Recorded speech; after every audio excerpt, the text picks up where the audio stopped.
Hi guys. This is where I am right now.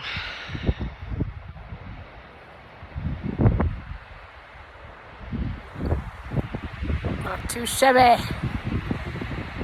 So I wanted to do a little outdoor one for you. The wind is too strong to do a long one. But I wanted to share some thoughts with you. Just try to listen over the wind, and I'll try to speak over the wind. So I stayed at a Buddhist community for about 3 months. I was going to do a 6-month to a year commitment, but the time came around for the 3-month recommitment, and I wasn't happy there. Worked in the kitchen. It was hard work. It was busy days. It was 6 days a week. What I liked about it was some of the people were really nice. Some of them were really not nice. And I did enjoy the sort of Zen attitude about prepping the food, nourishing people with that. I was the salad girl. No, not tossed salad. Get your mind out of the gutter. Chopped salad. Anyway, there was this couple that I'd heard of that had lived in the community for a long time. And I guess when they first got there, they were not getting along. They were battling a lot. They were fighting quite a bit. And so the Rinpoche, which is the title of the leader, kind of the guru. And I've never been much one for gurus, but this was kind of an interesting story. He told them something kind of along the lines of, you can't stay in the community if you're going to bring such conflict and strife. You're going to have to get married. So they're like, excuse me? Come again? What? And since they didn't really have alternate housing or other places they could go and be, I think it was the 70s or something, so this was a lot more common. Like, people would just hippy-dippy-doo-dah, swap beds and partners and things, so it wasn't such a big deal. But he said, yeah, get married and work out your karma together. And they did. And they were together something like 30, 40 years. And I believe it was the woman who was kind of telling me the story. I'm probably getting some of the details wrong, but that's the gist of it. She said, he really was sick of watching us bicker and be like little bratty children. So he was like forcing us to kind of grow up and work together. And she said at first, of course, we resisted, and we tried to look at other alternatives of where we could be and what we could do. And then we just said, okay, let's try it.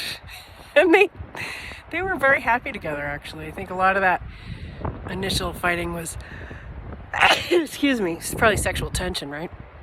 And power struggles, which every couple has, I think, when they first get together, unless they don't actually care. But these people cared.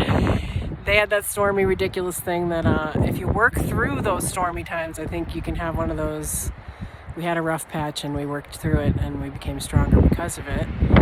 I don't know that can happen with affairs. I really don't. People say it does, so you have to take people at face value, but I've just talked to so many women who've been cheated on that just never trust their partners again and never really open their heart all the way again. So that to me is a very sad thing and a very awful thing to do to your person. That's why my parents supposedly didn't. They met when they were 13 and 15. They were together for 43 years, and they were both virgins when they met, and supposedly they were each other's only. So that's maybe some of why I have this weird idea about fidelity and marriage and working through stuff.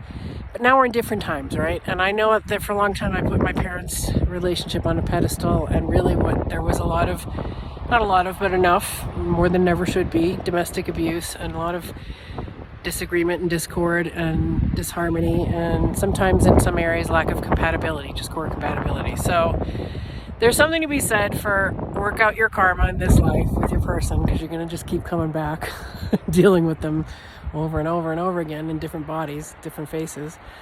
But then there's also something to be said for being peaceful and alone in the woods. You didn't think I was going there, did you? I'm just kidding. I don't know. I don't have the answers. I just thought I'd tell you a cute story. Me to you. So if you're in the thick of, should I stay or should I go? Should we get a divorce? Should we go to couples counseling? Should I commit to this person?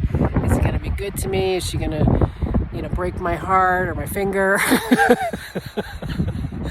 I don't know, go in, and then go out to nature, and then go in, and just sort of realize nobody's perfect. Everybody does have a past. That's all true. We all make mistakes. That's all true. But you can also mitigate the harm you cause to another with your actions or your inactions, with your avoidance or with your participation, right? So it's just thoughts. 51, single, never married, no kids. And that guy that died was saying women over 35 don't have a shot in hell, basically. And we're too picky, we're too high maintenance, and we're too annoying.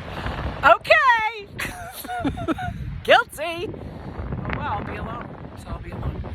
Or I'll be with someone who finds that endearing and entertaining rather than soul-crushing, I guess.